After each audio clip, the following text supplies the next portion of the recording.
Ang kagandahang loob po, ang kabutihan, ang kabaitan ay inaasahan sa lahat ng anak ng Diyos. Kindness is a natural and an expected Christian disposition.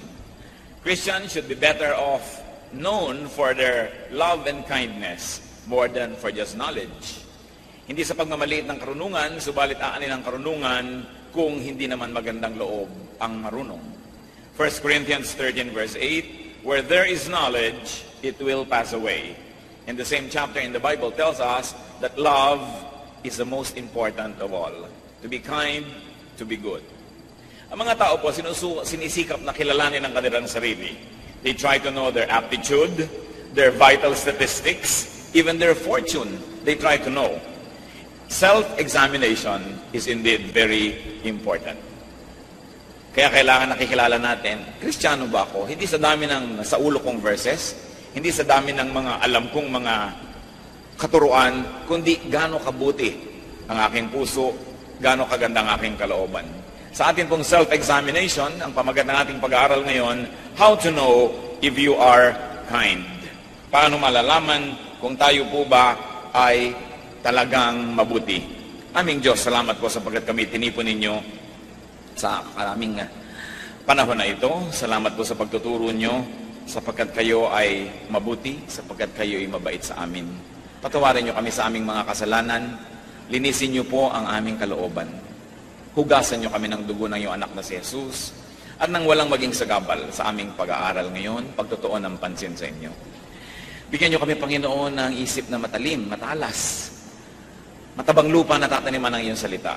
At turuan niyo po kami, Panginoon, na bigyan ng pang-araw-araw na aplikasyon ang mga natututunan namin. Kayo ang maging tunay ng tagapagsalita, Panginoon. Kayo po ang siyang maging tunay na speaker. Lead us unto your greater knowledge, O God.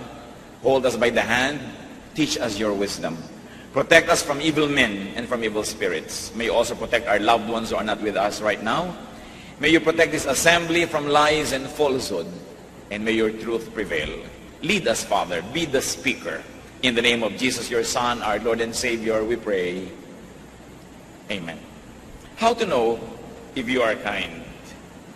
Mahalaga po na nasusukat natin ating sarili at hindi lang sa ating dating pananaw na kung minsan ay napakaganda ng pagtingin natin sa ating sarili, hindi naman pala yun makatotohanan, kundi dapat ay nakikilala natin ng lubos ang ating puso. You are kind if you respect people and move accordingly. If you move according to that respect.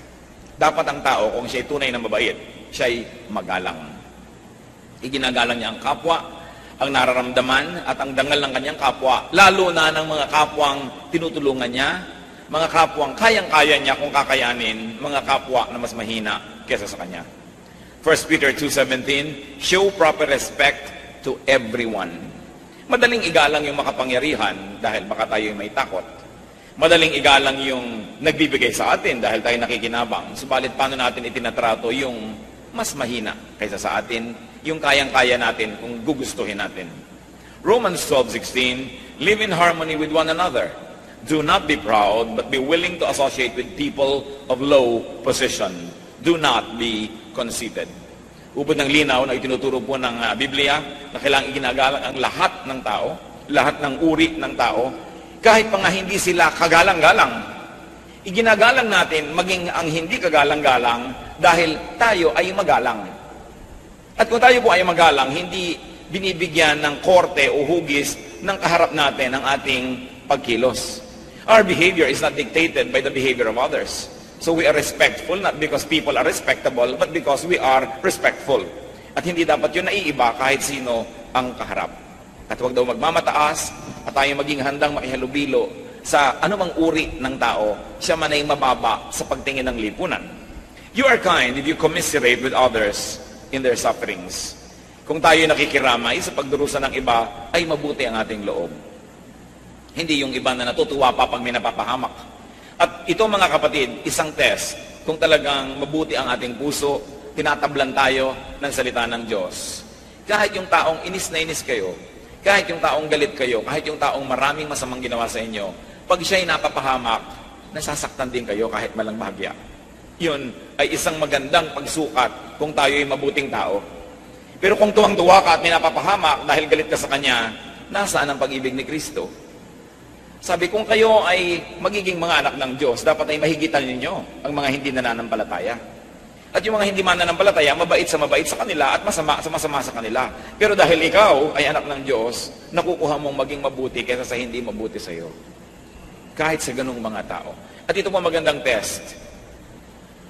Kung meron tayong lihim na ligaya, pagka ang mga tao ay nagdurusa, nabibigo, napapahamak, meron tayong dapat na ayusin sa ating sarili, sapagkat ang tinatahanan ng Espiritu ng Diyos ay nalulungkot din kung napapahamak maski ang ating mga kaaway o ang umaaway sa atin.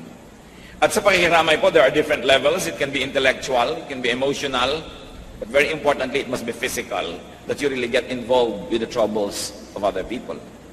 Hindi lang yung, sige, ipagpe-pray kita. Pero ginagawa po natin kung ano yung practical na pwedeng gawin, hindi na kailangan ipanalangin pa dahil pwede na natin gawin.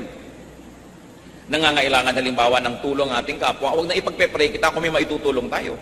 Maaaring hindi buong-buo nating maibigay ang pangangailangan nila, pero yung makatulong man lang tayo ng ilang bahagi doon, pag marami nagtulong-tulong, mabubuo rin yun. Yan po ang napakadaling pagtaguan ng mga Kristiyano, yung sabihin, ipagpe-pray kita. Kasi iniisip nila, pag nasabi na nila yon, ligtas na sila sa ano pang ibang pananagutan sa buhay. Pero ang tunay na kabutihan ay pakikiramay sa physical na paraan. To be there, to be a warm body, and to be actively involved in somebody else's deliverance or solution. Hebrews 13:3, remember those in prison as if you were their fellow prisoners, and those who are mistreated as if you yourselves were suffering. Ito ang hinahanap sa atin ng Biblia na uri ng pakikiramay sa ating kapwa, na bagamat hindi ka nabilanggo ay aariin mong isa ka ring nakaranas mabilanggo at ganoon na magiging pagtingin mo sa mga nakakulong.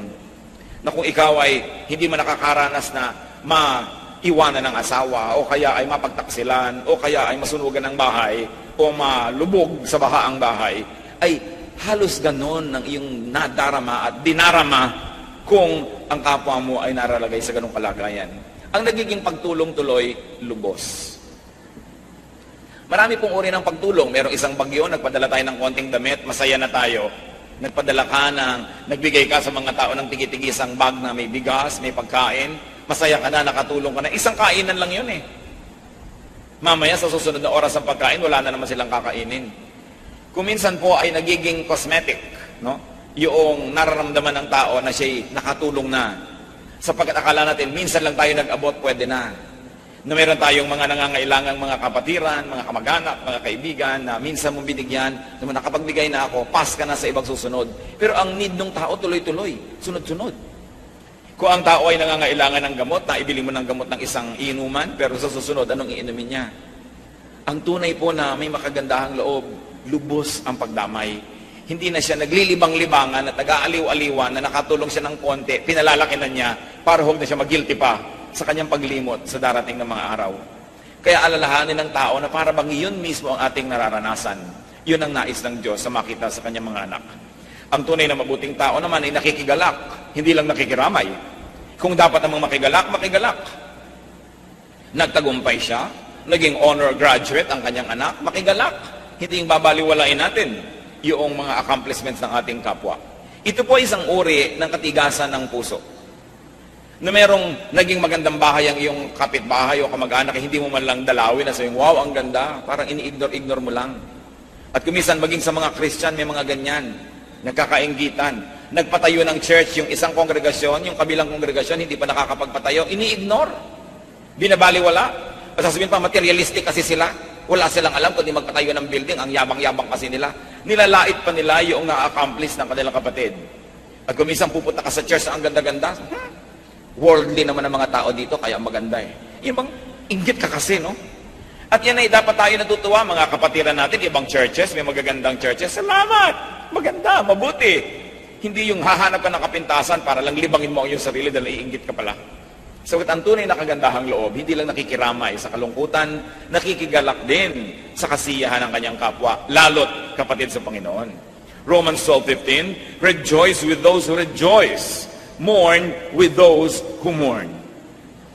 Kailangan tayo nakikipagsaya sa mga nagsasaya, tayo naman nakikipagluksa sa mga nagluluksa. Do not trivialize people's achievements.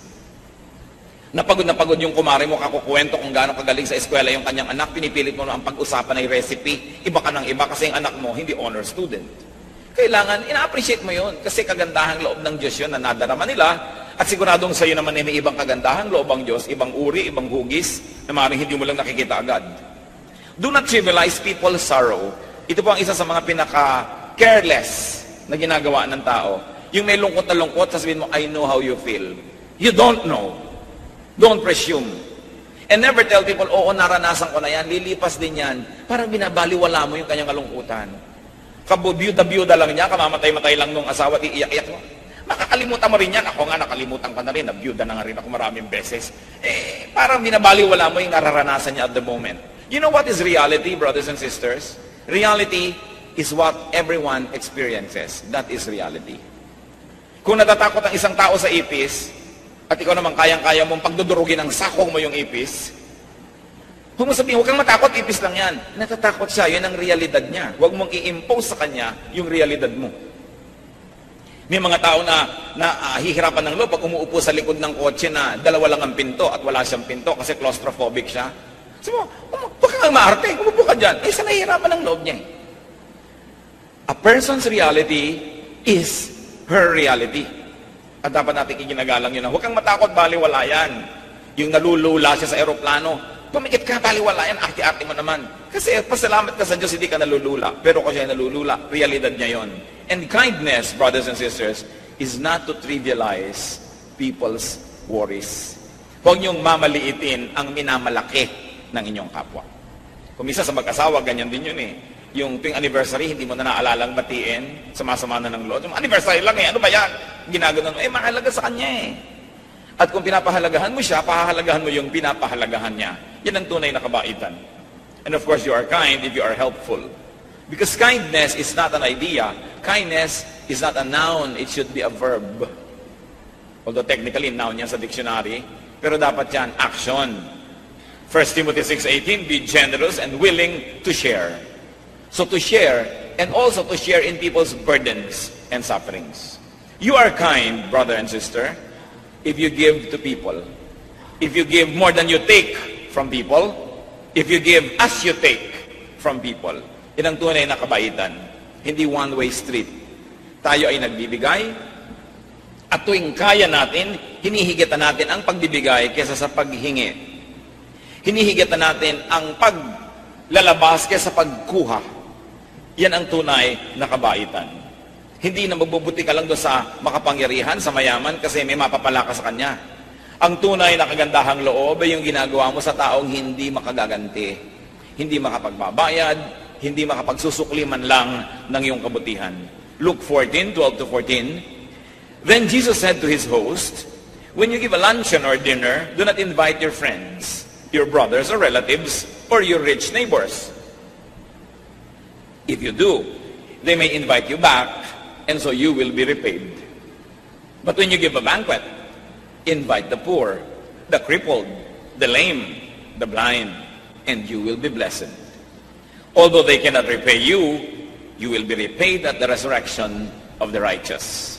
Mula sa bibig ng Panginoong Jesus, sabi, kung kayo ay magbo-blow out, kung kayo ay magbibigay ng magandang piging, magpapakain, huwag niyong imbitahin ang mga kamag-anak niyo, mga mayayaman niyong kaibigan at kapitbahay, kasi iimbitahin din nila kayo, masusuklian kayo. Gusto niyo maging mabuti?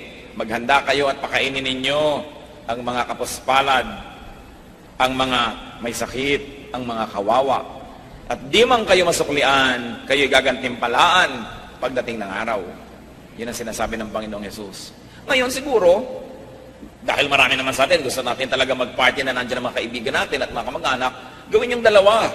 Meron kayong para sa mga mahihirap, mga hindi nyo kakilala, kahit man lang mga lunch pack, ipamigay nyo sa mga kalsadang maraming mga natutulog na hindi kumakain. At kasama nun, nagpa-party rin kayo sa bahay ninyo. Hindi na siguro masama yun para gawin ninyong adjustment. Pero huwag lang para sa sarili, huwag lang para sa mga mahal sa buhay, huwag lang para sa mga karapat-dapat. Kasi ang tunay na diwa ng Kristyanismo ay pagiging mabuti sa hindi karapat-dapat. Bakit? Sapagkat ang Diyos ay mabuti sa atin, bagamat hindi tayo karapat-dapat. Yun ang pinakamodelo ng kabutihan. Hindi lang pagiging mabuti sa mabuti, kundi pagiging mabuti sa hindi karapat dapat gawa ng mabuti. Salamat na lang, ganoon ang prinsipyo ng Diyos dahil tayo ang unang nakikinabang sa ganung prinsipyo sapagkat hindi tayo karapat dapat sa kabutihan ng Diyos. Hindi tayo karapat dapat na imbitahan ng Panginoon na dumulog sa kanyang hapagkainan. Pero tayo iniimbitahan lahat at tayong lahat ay pinakakain. Kaya yan ang marapat nating ulitin sa ating kapwa. Kahit malang simpleng-simple, pamilya kayong kumain sa isang restaurant. Hindi naman siguro masama na umorder ka ng isang putahing masarap at pagkatapos ibigay mo doon sa waiter na nag-serve sa'yo, maiuwi niya sa kanyang pamilya. E di, nakapagpakain ka na din ng hindi mo kaano-ano. At yun ang diwa ng Kristyanismo. Pwede kayong magtanong sa waiter, anong paborito ba dito na menu? Ano ba dito sa menu ang paborito mong pagkain? Anong paborito ng pamilya mo dito na maire-recommend mo sa amin? Hindi magre-recommend siya. At bilhin mo, ibalot mo para sa kanya. Ang tuwa na lang niya at ang tuwa sa iyo ng Diyos. Kesa sabigyan mo ng tract na pulyeto, repent, hindi bigay mong ganyan, accept the Lord Jesus Christ, although that is not bad. Pero anong talab doon kung hindi mo naman ginagawa ng mabuti yung kapwa mo? Eh, kung binigay mo yung isang balutan ng masarap na pansit at kasabay pa yon, baka basahin. Baka maniwala na meron kang pagmamalasakit sa kanya. Kaya kailangan action, hindi salita. Action. You are kind if you share good things with people outside of your love circle. At yan ang sinasabi ng Panginoong Jesus. Proverbs 25:21. If your enemy is hungry, give him food to eat. If he is thirsty, give him water to drink. Nakikita niyo po na lagi ang hinahanap sa atin ng Panginoong Jesus, mahigitan natin ang ginagawa ng karaniwang tao. Yung magawa natin yung kabaligtaran. Yung higit lalong mainam at kaibig-ibig. At makikita niyo kung ang lahat ng tao sa mundo ay Kristiyano, ang tahimik ng buhay. Doon niyo malalaman kung maganda ang isang policy. Ang tanong mo, kung lahat ito ang gagawin, maganda ba? Kaya yung mga may pila, yung isa ay kamag-anak mo, ayaw pumila, gusto niya mauna. Ang tanong mo, kung ang lahat ay yan ang gagawin, maganda ba? Para sa lahat. Pagka mayroong isang ayaw magbayad ng buwis, sabi, hayaan mo na lang yung mayayaman na magbayad, huwag na ako. Ang tanong, kung lahat ay tutulad sa iyo, mabuti ba yan?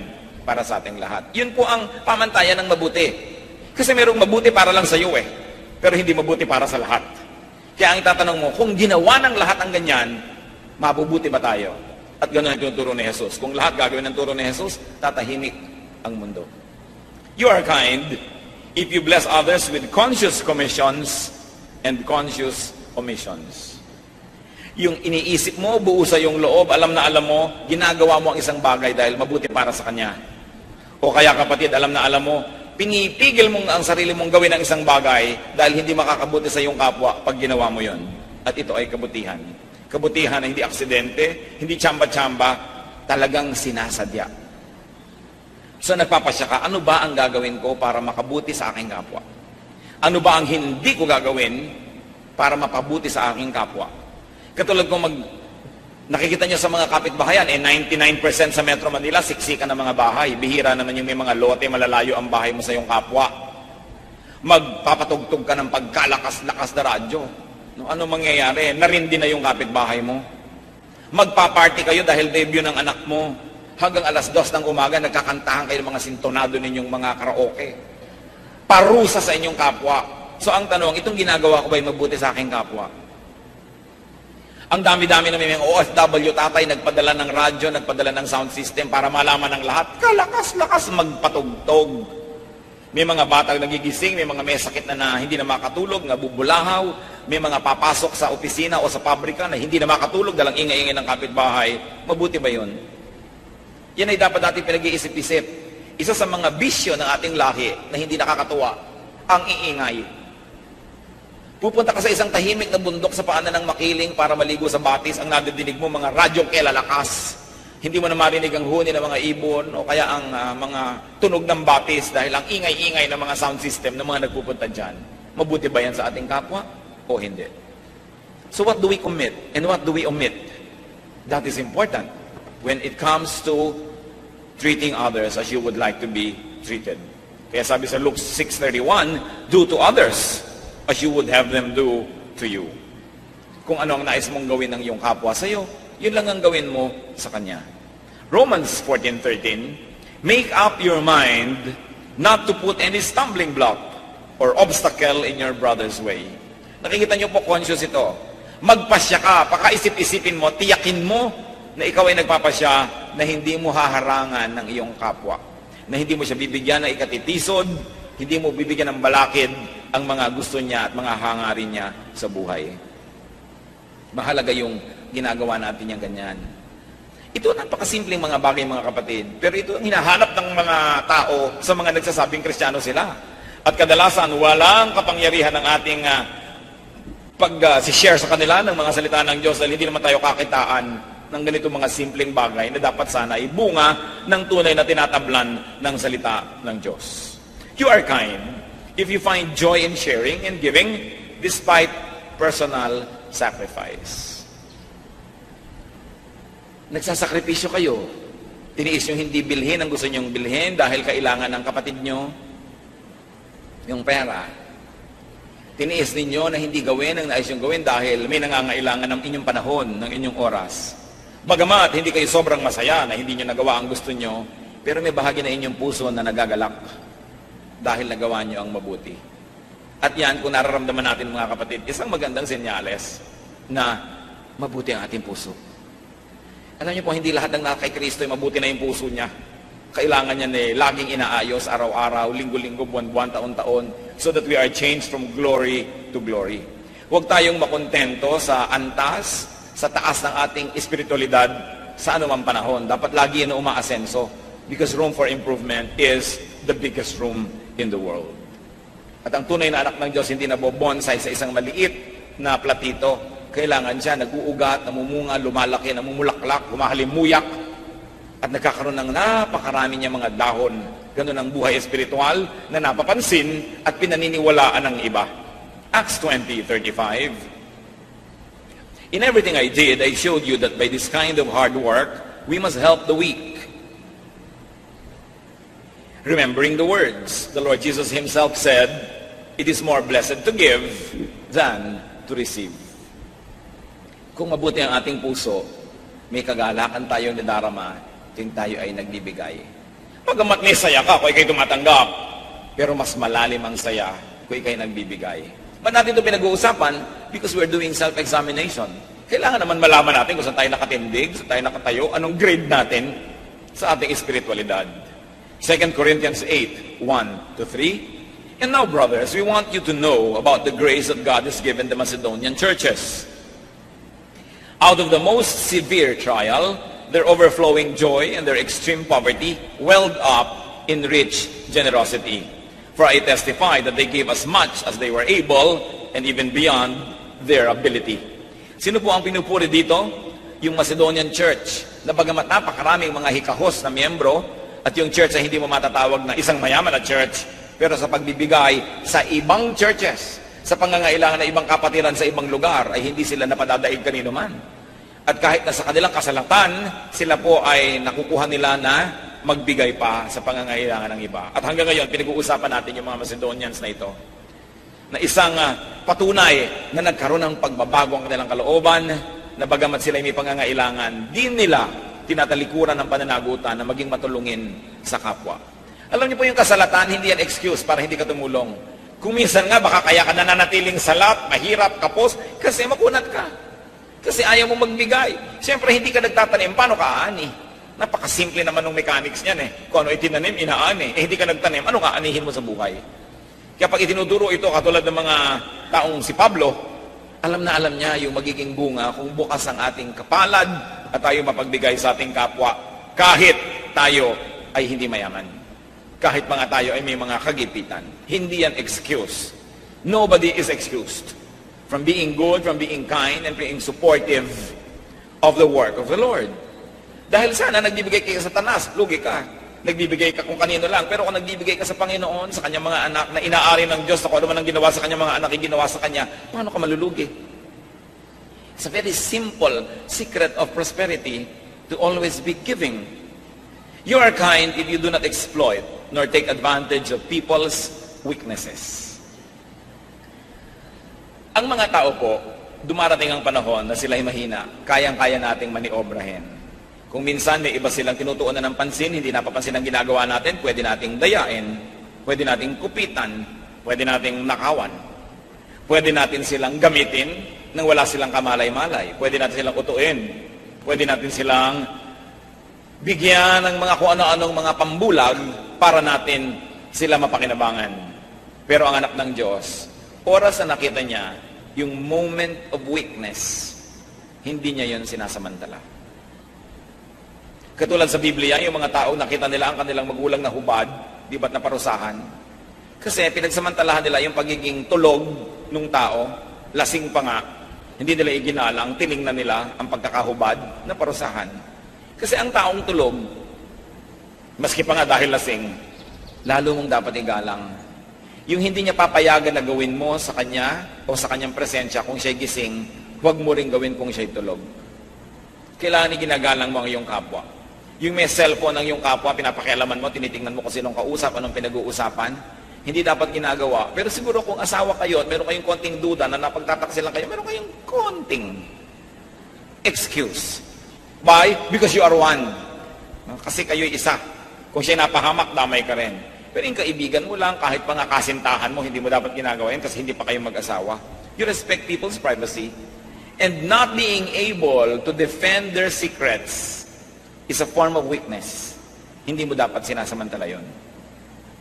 Yung mga mahihirap na tao na pinipilit mong mapakinabangan sila dahil wala silang magagawa, kakapit sila sa patalim, isang uri ng pagsasamantala.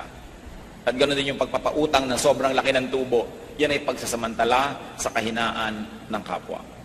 Deuteronomy 24:14-15. Do not take advantage of a hard man who is poor and needy, whether he is a brother Israelite or an alien living in one of your towns.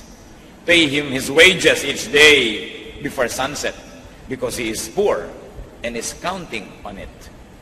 So kung may namamasukan, arawan lalo na ang kanyang sweldo, huwag nang pabukas-bukasin kasi kailangan na niya yun. Kaya nga pinapatulan niya yung arawan na sweldo dahil sa isang kahig, isang tukak.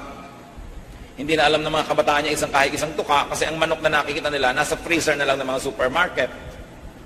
Pero yung manok, kakahig sa lupa, hahanap ng bulate o hahanap ng buto, isang kahig, isang tuka, isang kahig, isang tuka. At maraming ganun tao. Magtatrabaho ngayong araw para kumain ngayong araw na to. Wala silang savings para bukas, ibang trabaho na naman bukas. At sa 10 milyon OFW, mga kapatid, sinong Pilipino ang walang kamag-anak na namamasukan sa mga banyaga, ibang kultura, ibang batas, ibang relihiyon, ibang lugar? At karamihan dyan, naaabuso sila.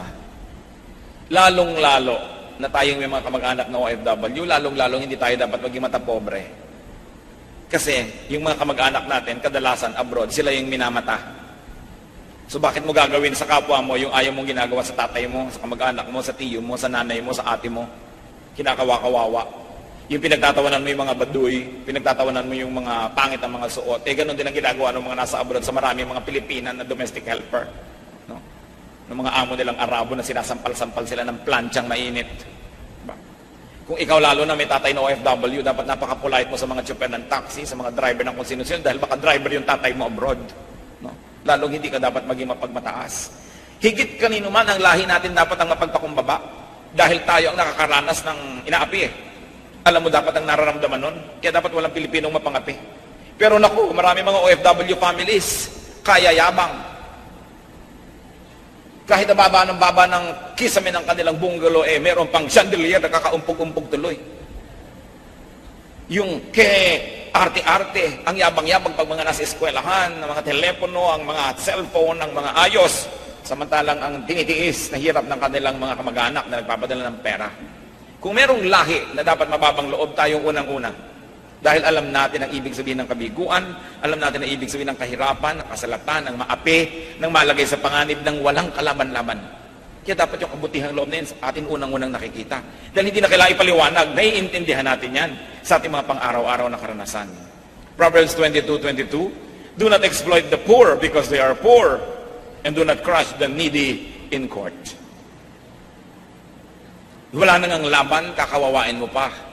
Lalo ang mga bata, inosente yung mga yan, hindi nila alam ang buhay, hindi dapat pinagsasamantalahan ang kanilang innocence.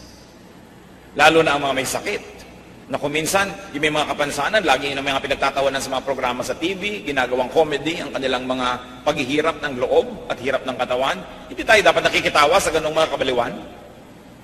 Kung nanonood kayo ng TV, nakita yung pinagtatawanan yung ngongo, pinagtatawanan yung paralitiko, pinagtatawanan yung bulag. Hindi ka dapat kasama sa natatawa doon. Kung ikaw ay nananalig sa kabutihan ng Diyos. Ang ginawa ni Jesus sa mga ini, tinulungan. Hindi sila pinagtawanan, hindi sila ginawang object of derision or object of comedy. Kaya kailangan yung puso na test. Doon mga kapatid nagkakatalo ang tunay na Kristiyano o hindi. Hindi sa laki ng Biblia, hindi sa galing mo makipagtalo, hindi sa pang-araw-araw mong kilos sa buhay. People may not read the Bible, but they read your actions, and your actions speak louder than words. You know that you are kind if behind your back, people say that you are and call you kind. Yun ang pinakamagandang test. Kung sa inyong absence, pinupuri kayo ng tao, tinatawag kayong mabait, mabuti, mabuti nga kayo. Dahil tao naman ang makakaalam niyan. Kasi kung minsan, meron tayong ilusyon tungkol sa ating sarili, akala natin tayo mabait. Paano kayo pinag-uusapan ng mga sarili niyong anak kung sila-sila lang ang nag-uusap? Paano tayo pinag-uusapan ng mga sarili nating kapatid pag sila-sila lang ang nagkakaumpok-umpok? Paano tayo pinag-uusapan ng mga kaopisina, kaeskwela, halimbawa, mga kaibigan? Kadalasan, yun ang totoo tungkol sa atin. Proverbs 27 verse 2, let another praise you and not your own mouth, someone else and not your own lips. At yan ay isang magandang patotoo kung tayo nga ay mabuti. So maging mabuti. Yung pagiging mabuti, mga kapatid, I like to make a very personal definition. Yung kabutihan, nasa loob yon. Nasa isip, nasa puso, nasa philosophy ng tao. So maging mabuti, pero higit doon, maging mabait. In my very personal application is bait is action. Buti is a state of your mind. It is a state of your soul. But bait is what you do with your buti. Kaya maging mabuti at pagkatapos maging mabait. Maraming mabuti ay hindi naman mabait. Pero meron din mga mabait na hindi naman talaga mabuti. No? Pero mabait yung ipinapakita nila, kabaitan. Dapat tayo, loob at labas pareho. Mabuti ka na, mabait ka pa. The Bible calls us to kindness. More than to yung mga kung ano-anong concept natin ng holiness. Kasi pag sabing be holy, doon nga tumataas ang yung pakiramdam tungkol sa iyong sarili, nilalait mo ang iyong kapwa. Yung issue ng holiness na yan, kadalasan, yan ang naghihiwalay sa atin sa maraming tao. Pero ang gusto nyo na tayo mapag-isa kasama ng mga mananampalataya, bigyan ng halaga yung kabutihan. The Bible calls us to kindness and to be kind. Ephesians 4:32, be kind and compassionate to one another. Panapanahon lang ang pangangailangan natin ng kabutihan at kabaitan ng kapwa. Pag dumating ang panahon na kayong nangangailangan ng charity, tiyakin ninyo na kayo makakatanggap dahil nagtanim naman kayo nito. 1 Thessalonians 5:15, make sure that nobody pays back wrong for wrong, but always try to be kind to each other and to everyone else. Huwag suklian ng sama ang kasamaan at sikapin na kabutihan ng isukli kanino man. Hebrews 6:10, God is not unjust. He will not forget your work and the love you have shown Him as you have helped His people and continue to help them. Makatarungan daw ang Diyos at di niya lilimutin ang kabutihang ginagawa natin sa Kanya. At tatanungin ninyo, paano natin nagagawa ng mabuti ang Diyos? Sa pamamagitan ng paggawa ng mabuti sa ating kapwa. So test yourself for kindness. And therefore, test your Christianity.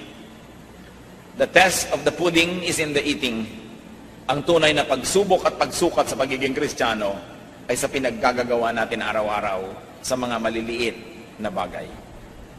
At kung tayo magkakamali man, mabuting magkamali doon sa panig ng sobra kang naging mabait kesa kulang ang iyong naging kabaitan. If you're going to commit a mistake, brother and sister, err on the side of kindness rather than err on the side of unkindness. Being kind is actually planting. So, you don't have to be holy and righteous to be kind. You only have to be wise. Because it is a kind of planting, and the Bible tells us that what you plant, you harvest. But, being kind is also a matter of gratitude because it is our best way to repay God. Nasusuklian lang natin ang kabutihan ng Diyos sa pamamagitan ng buting ginagawa natin sa ating kapwa dahil hindi kailangan ng Diyos ang ating kabutihan. Hindi niya kailangan ng ating tulong.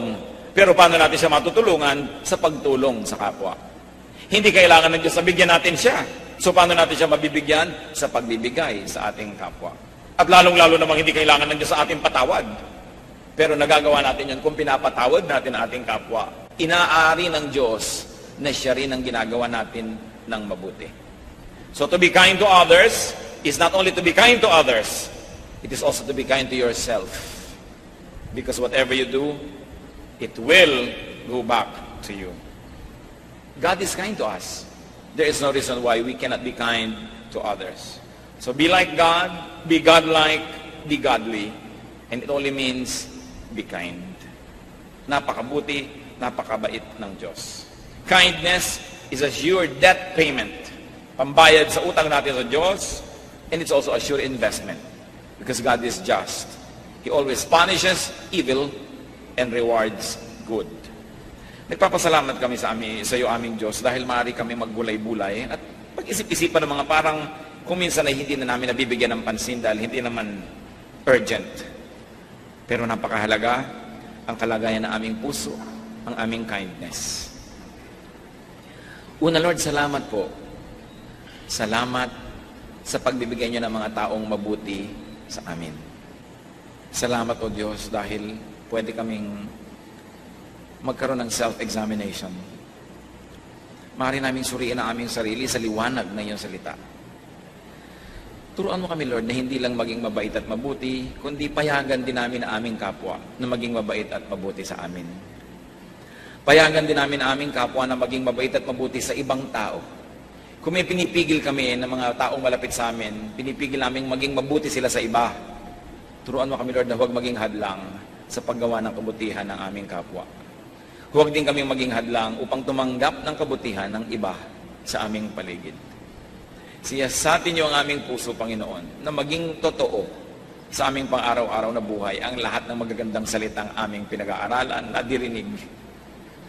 Let your truth set all of us free to be kind, to be good, and to let others be kind and good. Patuloy tayong magbulay-bulay, mga kapatid, sa ilang saglit pa ng personal prayer. Makinig tayo sa diwa ng Espiritu. Pakinggan natin ang kanyang mga pinaalala at pinagagawa. Because God is here in our presence. We ask Him to be here and He keeps His promise. He's only a prayer away. Listen. Listen to the voice of the Spirit of God.